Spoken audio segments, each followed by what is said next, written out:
Nile Sports TV. Reka twidugire rero twagiye mu Rwarukinzo. Mba nihenze ko ndakurikirana cyane Primus League. Ubu hamaze hafi y'imyaka 4 cyangwa 5.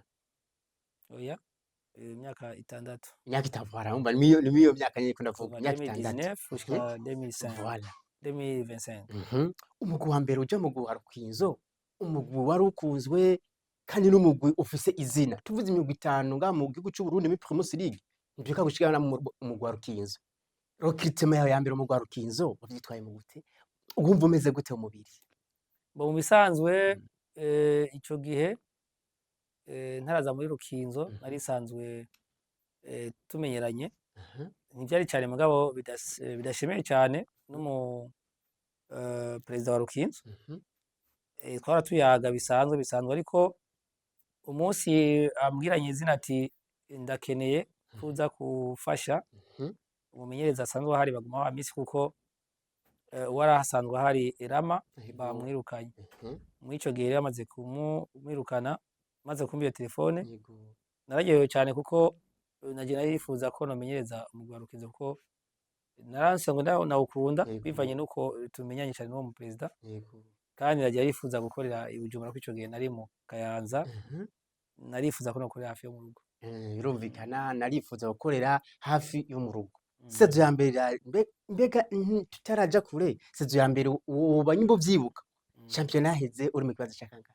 Bo ico gihe championnat yaheze turi mu kibanza c'indwi kuko naje equipe iri mu kibanza ca 15 turagerageza kandi naje ni nk'umuko cyaje nafasha misi turakora gushika naho tuyikura mu kibanza ca 15 beza turi mu kibanza c'indwi. Ikibanza c'indwi urumva ibyo byose byanditse kuri Abubakar Meburu.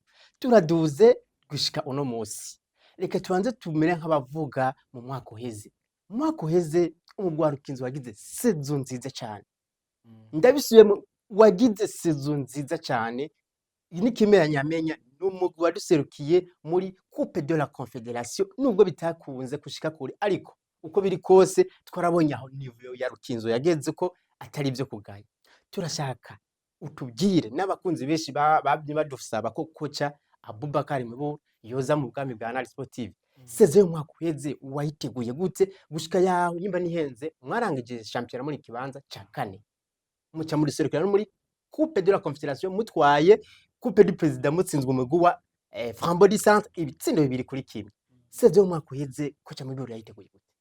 Bo muri make seze umwaka uheze sezo y'umwaka uheze cyafashije cyane nari sanzwe mfise abakinyi bamanyeranye. Nukuvuga ko sezo y'imbere yaho nari nagize recruitment keza kuko nafise abana batoyi bacanze n'abantu bakuze bafite experience. Rero iyi sezo ya mbere ava iyi champion iheze twari kumwe nabo. Ntibagiye twarabaye aba gatanu mutaba gatandatu mu byo bibiri.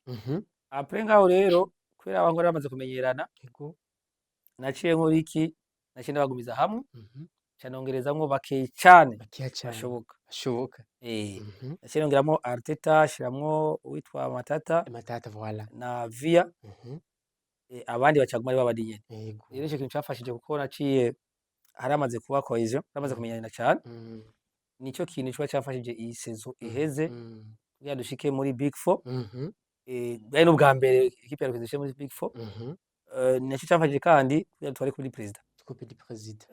Birumvikana ko wafasha abakinyi bafite experience n'abandi bakiri bato baca babasude muca barafashanya.